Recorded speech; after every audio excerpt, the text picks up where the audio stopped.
లోక్సభ ఎన్నికల సందర్భంగా సోషల్ మీడియాలో సెన్సేషన్ క్రియేట్ చేసిన రిటర్నింగ్ అధికారి రీనా ద్వివేది మరోసారి వార్తల్లోకి ఎక్కారు.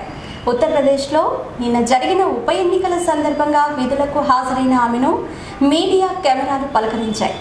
లక్నో కంటోన్మెంట్ ఉప ఎన్నికల్లో భాగంగా కృష్ణానగర్లోని మహానగర్ పబ్లిక్ ఇంటమ్ కాలేజ్లో ఆమె పోలింగ్ నిర్వహించారు.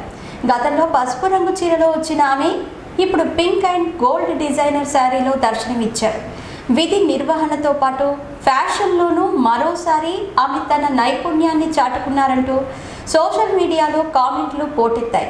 ఈ ఏడాది మేలో జరిగిన లోక్సభ ఎన్నికల సందర్భంగా చలువ కళ్లద్దాలు ధరించి ఎల్లో శారీలో ఈవీఎం బాక్స్తో విధులకు హాజరైన ఆమె ఫోటోలు సోషల్ మీడియాలో వైరల్ అయిన సంగతి తెలిసిందే.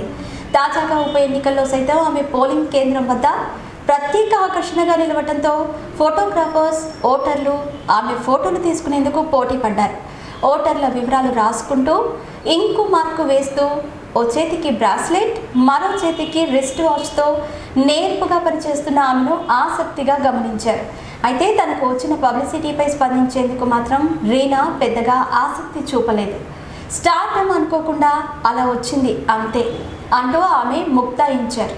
ఇప్పుడు ఎక్కడికి వెళ్ళినా అందరూ తనను గుర్తిస్తున్నారని, గౌరవంగా పలకరిస్తూ ప్రేమాభిమానాలు చూపిస్తున్నారని ద్వివేది పేర్కొన్నారు.